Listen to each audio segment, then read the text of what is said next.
आज इस बॉलीवुड की निर्लज्जता पर बहुत गंभीर चर्चा होगी, इसलिए मैं अपने दर्शकों से आग्रह कर रहा हूं कि आज इस चर्चा को देखिए भी और शेयर भी कीजिए। उदय जी, आपका बहुत बहुत स्वागत है। नमस्कार। ये बहुत सारे हमारे दर्शक पूछ सकते हैं कि एक आईपीएस ऑफिसर का इस कंटेंट के ऊपर क्या टेक होगा, लेकिन मैं जितना आपको जानता हूं उस एक आईपीएस ऑफिसर के रूप में नहीं जानता। मैं जानता हूं कि आप एक संवेदनशील साहित्यिक और कला प्रेमी रहे हैं। तो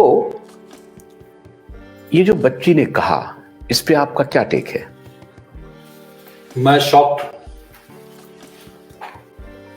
हूं कि कई चीजें दिखती हैं फिर भी नहीं दिखती। ये बच्ची एक कॉर्पोरेट सेक्टर की सीएसआर की फिल्म को में एक्टिंग भले ही कर रही हो, ऐसी बच्चियां आसपास की जिंदगी में बहुत सारी दिखती हैं। और तभी आप इस बच्ची से कनेक्ट कर रहे हैं बिकॉज चाहे अनचाहे वो ये कहती हैं कि व्हाट इज दिस नॉनसेंस।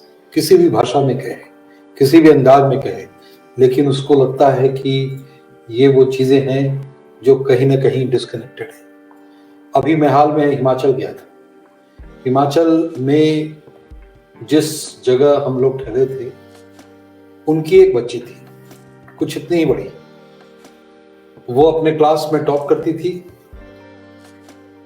वो जंगल में लकड़ियां बुनने जाती थी अपने बास्केट को लेके।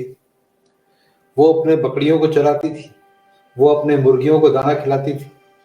और उसके पूरे के पूरे व्यक्तित्व में, और वो अपने, उसका पैशन था वीडियो बनाना भी, और बहुत ही मासूम वीडियो वो क्रिएट करती थी, जिसको आज आप एक पर्टिकुलर ऐप पर भी बना सकते हैं। तो ऐसा नहीं था कि वो टेक्नोलॉजी से कटी हुई थी, ऐसा नहीं था कि वो आज के डिजिटल वर्ल्ड से उसका कोई कनेक्शन नहीं था, बट वो एक रियल इंडिया को रिप्रेजेंट करती थी।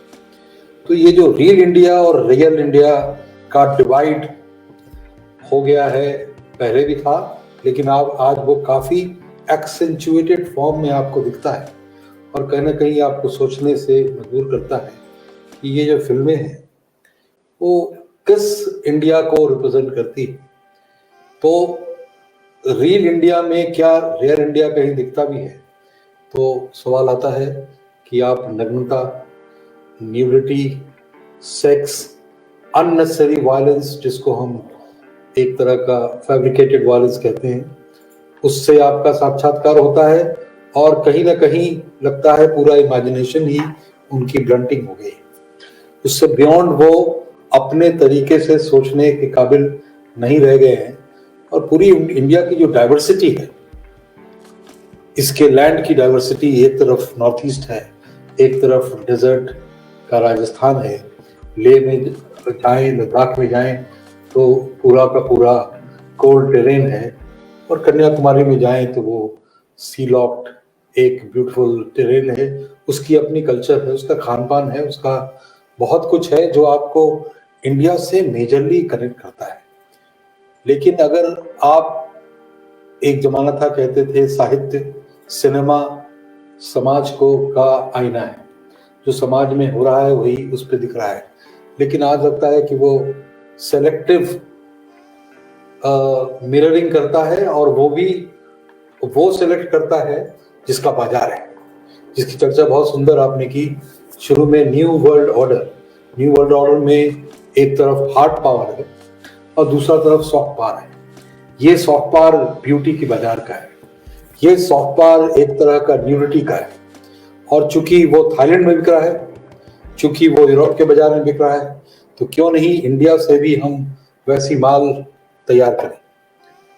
और ये लेबर सस्ता है, यहाँ की actresses compare to those countries सस्ती हैं, तो आप उसको उठाते हैं, प्रोडक्ट बनाते हैं, वो यूएई में बिकता है। वो उसका डिमांड भी यहाँ क्रिएट नहीं हो रहा है, वो एक खास क्षेत्र है जहाँ से वो डिमांड आ रहा है। तो कहीं ना कहीं इसमें जो मेजर कॉम्प्रोमाइज्ड सिचुएशन में आती है हमारी डाइवर्सिटी। ये जो होमोजेनिटी वर्सेस डाइवर्सिटी का ये डिबेट है कि ग्लोबलाइजेशन किस हद तक, क्या ये नेटिव क्रिएटिविटी को किल कर कर हम ग्लोबलाइज करें? अपने टेक्नोलॉजी की ग्लोबलाइजेशन समझ में आती है। हमारे कैमरा, हमारी घड़ी, हमारा मोबाइल, ये सारी चीज़ें वर्ल्ड में कहीं जाएं सेम हो रही हैं, लेकिन हमारी भाषाई यूनिकनेस जो है, खान पान का जो यूनिकनेस है, पहनावे का जो यूनिकनेस है, और वो कहीं ना कहीं इसमें मिस कर रहा है। खो तो नहीं रहा है।